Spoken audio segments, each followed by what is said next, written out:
Welcome to Get Rich, the podcast that helps you do just that. Get rich and stay rich. Hey, I'm Molly Benjamin. I'm the founder of Ladies Finance Club, one of Australia's largest financial education platforms for women. But before I started helping thousands of women take control with their money, I was a hot financial mess when it came to my own finances. And not the fun kind of hot, more like crying in a supermarket wondering where all my money went kind of hot. But here's the thing, if I can go from financial mess to owning a share portfolio, investing in property and building wealth, then you can too. My mission is simple, to make women rich. Because when we have financial freedom, we have choices, confidence, and control over our future. Every week on Get Rich, I sit down with some of the best experts in the industry to break down how we can all start investing, growing our money, and creating long-term financial security without the jargon, boring bits, or overwhelm. Because when women get rich, we don't just change our lives, we change the world. So if you're ready to start making some smart money moves, hit that subscribe button and let's get rich together.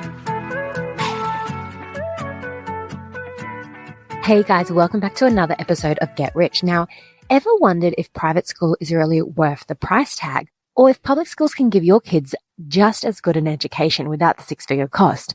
So in this week of Get Rich, I sit down with financial advisor Alex Luck from Everest Wealth to unpack the true costs of education in Australia and the numbers that might surprise you. Alex also explains education bonds, trusts, and clever tax structures to help families plan ahead, plus simple hacks like secondhand uniforms and buying supplies early. Let's get into the episode now. Alex, welcome to the podcast. Hey, Molly. Thanks for having me. So as mentioned in the intro, we're talking all about private and public schooling.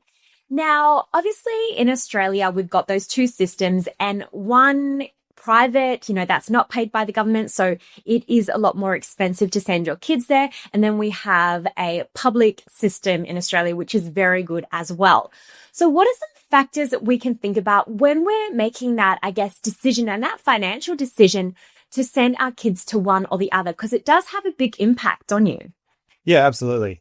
I think, to start the top of this discussion today, I think ultimately there is no right or wrong answer. It comes down to your own, personal values and, the value you put on private school or on government school or on other factors, which we'll obviously talk about.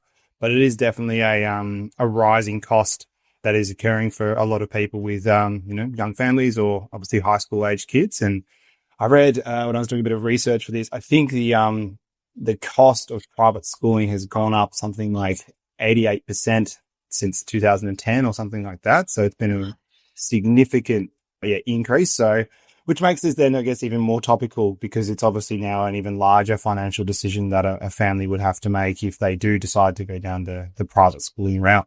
Because even if you're going public, there's still costs involved, isn't there? Kids are just expensive in general, but people go, oh, well, it's public, it's free, but there are still costs. Yeah, absolutely. So, again, doing a bit of research for today, I found this was from 2022, 13 years of schooling, even in the government system, on average, is going to cost you around 90 grand over that period of time. Wow. Put the comparatively to the average cost of an independent private school, because most states will have independent private school, Catholic, and then government. So we will sort of distinguish between the three. But the independent private school in a major city, which is often what I'll be referring to some of the stats that I'll put out as well, was about, $330,000. So more than 3 times the cost. But yes, there is a lot of cost still with government schooling. Again, I'll try not to just stats the whole time, but there was another good article. So 2025, the back to school costs, we're going to inject about 13.6 billion back into the economy people are going to spend. So a significant industry, and there are significant costs with schooling, whether you go, the government or private route these days. And this is more just me being curious because you talk to so many people about so many money. You talk to so many people about finances all the time. I'm interested. Do you see people getting themselves in trouble because they've gone, okay, we're sending our kids to a private school, but then they actually haven't understood the full financials. And now they're like, oh God, this is really expensive. Can we afford to keep this up?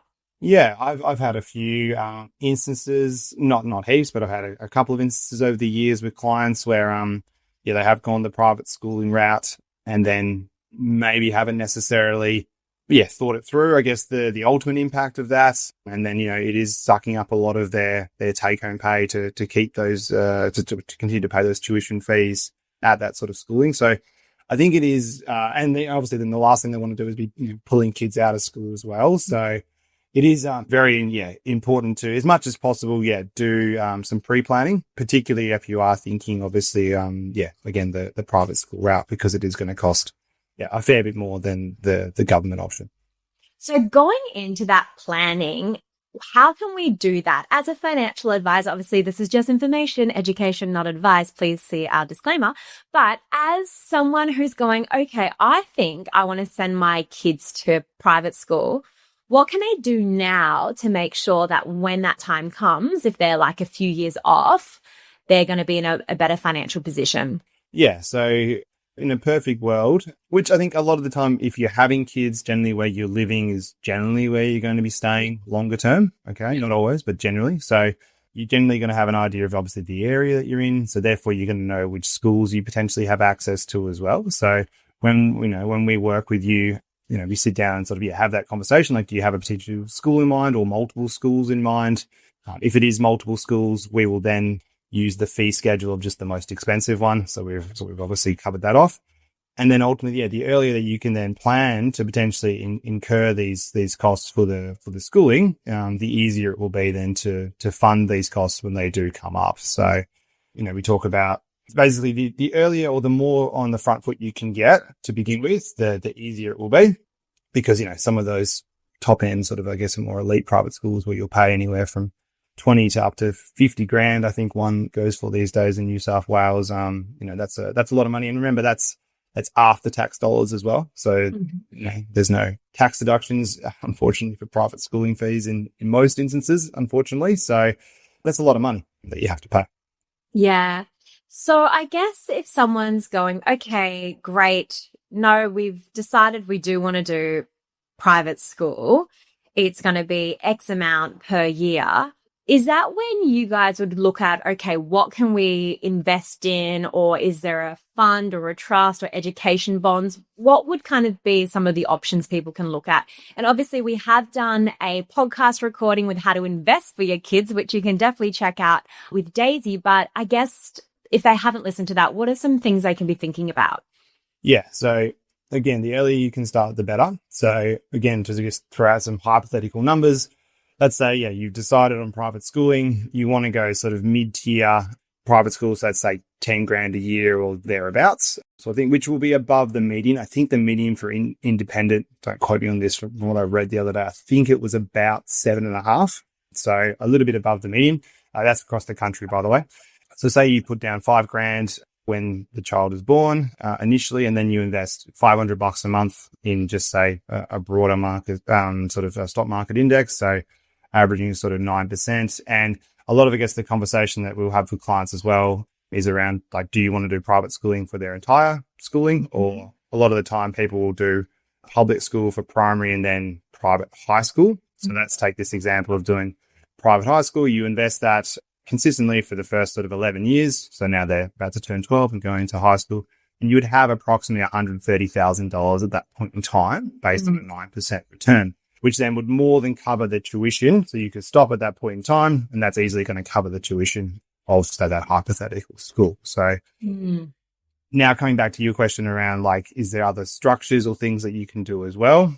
Again, thinking about tax is obviously important. So potentially putting that investment structure in a trust may be beneficial, because you may have a situation in your partnership where one person maybe earns more than the other, or it fluctuates. So one year, one person's earning more, and the next year, the other person is. So that's where a trust could potentially be beneficial, because you can then direct those earnings to the lower income earner for that year, as an example. If you've got a partnership situation where one person you believe is always going to earn more than the other, or the other person doesn't work or something like that, then potentially putting it again, the lower tax earners, lower income earners name would make a lot more sense there as well. So being smart with the structuring is important. And then, the final thing that you alluded to there was obviously the education bond. Now, I believe you did another podcast on that, which did a bit more of a deeper dive. Yes, because Daisy told me that the education bond is different to a normal bond, and not to get those confused. Because I was like, is that like a government bond? She's like, no, it's nothing like that. I'm like, okay. Yeah, so it's annoying that they call it a bond. I know, I'm like, there's so many words in the world, guys. Come on, come up with some different terminology. So when you hear someone referring to it as an investment bond or an education bond, that is a tax structure. And when we say tax structure, it is simply, so like your own name is a tax structure, right? So when you go to invest, you can invest in your own name. You can invest in an education or investment bond. You can invest in a trust. Your superannuation is a tax structure. So that's what we're talking about there. Okay. And then you pick the underlying investment within that structure. So I might go and invest in, the top 200 ASX, which is the top 200, publicly listed companies on the Australian stock market as an example. So where the education bond comes in, coming back to that, again, that is a form of an investment bond, okay, which may allow, okay, so you should seek financial advice here, education costs to be tax deductible within that structure, okay? So I'll be honest with anyone that's listening, it's not always quite as good as that sounds, okay? It can be good in some situations, but it's definitely not a cool, I'll just put money into this and then my private school fees will now be tax deductible sort of situation. Yeah. So seek some advice on that. But that can be, again, with the proper planning generally, that can work out as a half decent option of, again, just helping minimize some of the costs to a degree. Yeah, great. And what are some other additional costs that we can factor into our decision? Because I know, I guess whether you go public or private, you still got uniforms, there's excursions, technology. Are there any other factors that might influence our decision? Yeah, absolutely. So I think, again, when we have, when people come to see us and we have these conversations and maybe they are thinking hypothetically one of the elite sort of private schools, as an example, what you've got to bear in mind then is that generally people going to those schools, like their holidays may be in Europe every summer as an example, which is, out of touch for most people. So we sort of have those conversations around have you sort of thought about that? Like, whilst you can potentially afford the tuition fees and stuff like that, like socially, do you think that's going to be a good situation to potentially put your child in? Well, it's something to factor in, obviously. Yeah. And then, as you mentioned, there's obviously, it's not just paying tuition fees. There's school camps. There's, these days everybody needs a laptop, an iPad. Yeah. Uniforms are generally going to be a lot more expensive with private schools as well than public as well. But to put, I guess, some sort of numbers on it, again, taken from this Finder article that I was reading. Yeah. So the average annual school cost per student, this is for secondary. Yeah. Okay. And this is across all government, independent, private, and Catholic private as well. But you're looking at, say, on average, $2,200 for the tuition fee. Okay. Yeah. But then you've got another $1,200 in school supplies over that year, and then another $1,700 in other costs, which would be like excursions, school camps, those sorts of things, which are uniforms, which will, obviously come up and are needed as well. Wow. So it's like, if you think you might even moderately maybe have kids in the future, just start investing now. I think so. I think, like I said, we can't plan everything in our lives, but obviously if you're intending to have kids or you've just had kids or something like that, and you think private school may be something that you may want to consider in the future, the earlier you sort of start, the better. And then, you can always pivot that, right? So say you start an investment and you're thinking private school, but then you end up not doing it because I know, for example, my partner, she, her parents had her down to go to a relatively expensive independent private school, but she just didn't want to go. So she ended up going to the local public school instead. And she had a great experience there as well. So, but they had obviously geared themselves up to spend that cost, but didn't have to because she basically refused to go. So, they just got really good holidays for the next 10 years. Yeah, that's right. So I mean, that's probably what we haven't touched on yet is around, I guess, that trade-off, right? So, okay, because just going to the most expensive school doesn't mean you're going to get the best result. That's been done many times. It does obviously, I think, open up potentially some other opportunities, but it doesn't directly correlate to academic performance or future wealth or career or something like that. Yeah. If you simply go there. So that trade-off, right? 330,000 approximately over 13 years that I was talking about before versus 90, Yeah. 20 odd grand or so. That's some pretty decent holidays over that period of time as well, right? Or a decent chunk off your mortgage, or Yeah. could be. Well, it might be the difference between retiring, 5-10 years earlier. Yeah. And that's some of the points I wrote down. I think the real trade-offs are, potentially other family experiences. So that's just like holidays, reducing your mortgage quicker, or potentially being able to retire, 5 to 10 years earlier as well. Because that would definitely be a factor. So it's important to think about those things. Yeah. I know for 1 year, my parents took us out of school. We traveled around the world and mum just homeschooled us because she was a teacher. And then we came back, I think it was year 4 to year 5, and we were in front of the class. So I was like, I think they just used our school fees on travel for the year. So that was great. Yeah, there you go. And then did you attend private school, or did you go public school, or a bit of both? I did a little bit of both. So like preschool, I did public, and then I went into private school. Yeah. But I look at my friends now, half of them went public, half of them went private, and there's no difference. So yeah, I would agree. My personal experience, I went public for primary and then went private for high school, and I've still got friends that did both all the way through, and I wouldn't say there's any sort of correlation between success from what I can see. Very much down to that individual.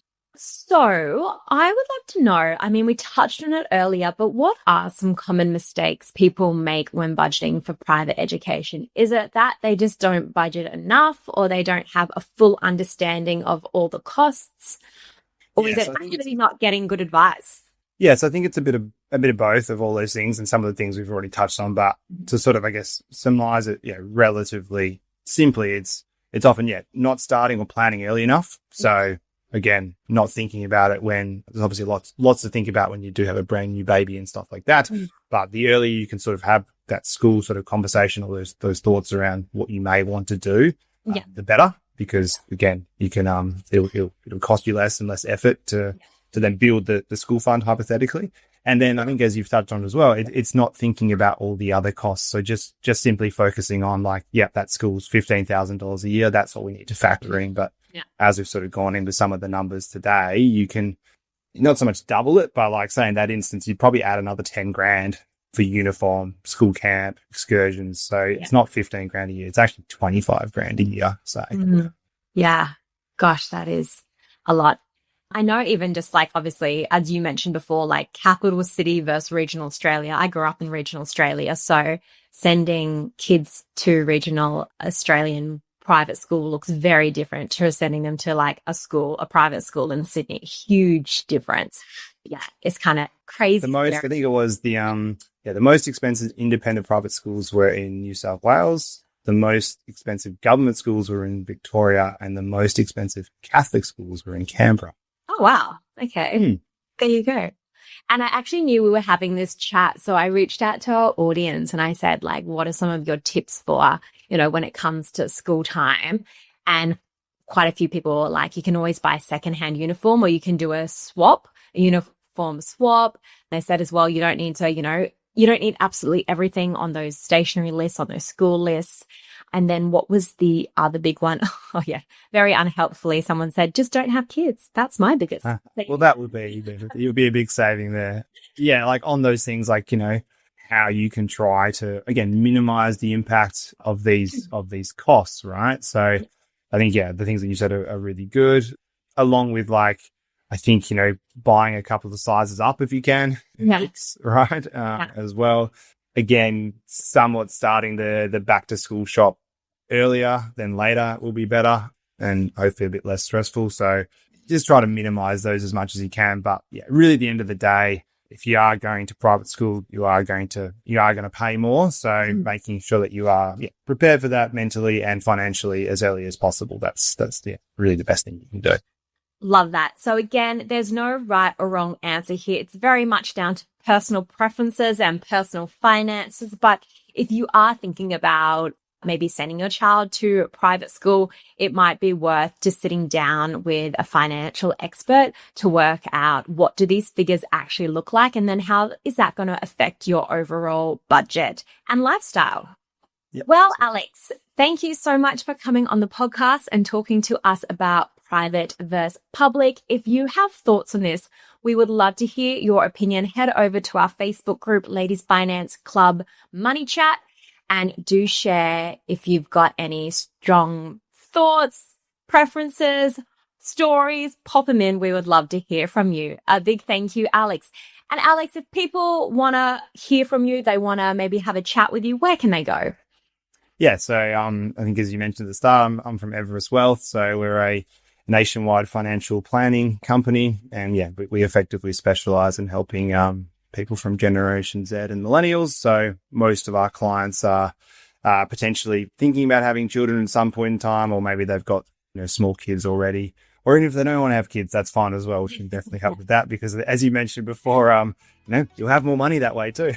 So makes our projections look a lot better, is what I always say, if kids are not your thing too. But yeah, the earlier you can have those conversations, I think the better. And yeah, we'd be more than happy to have a chat with you if you'd like. Great. Thanks so much, Alex.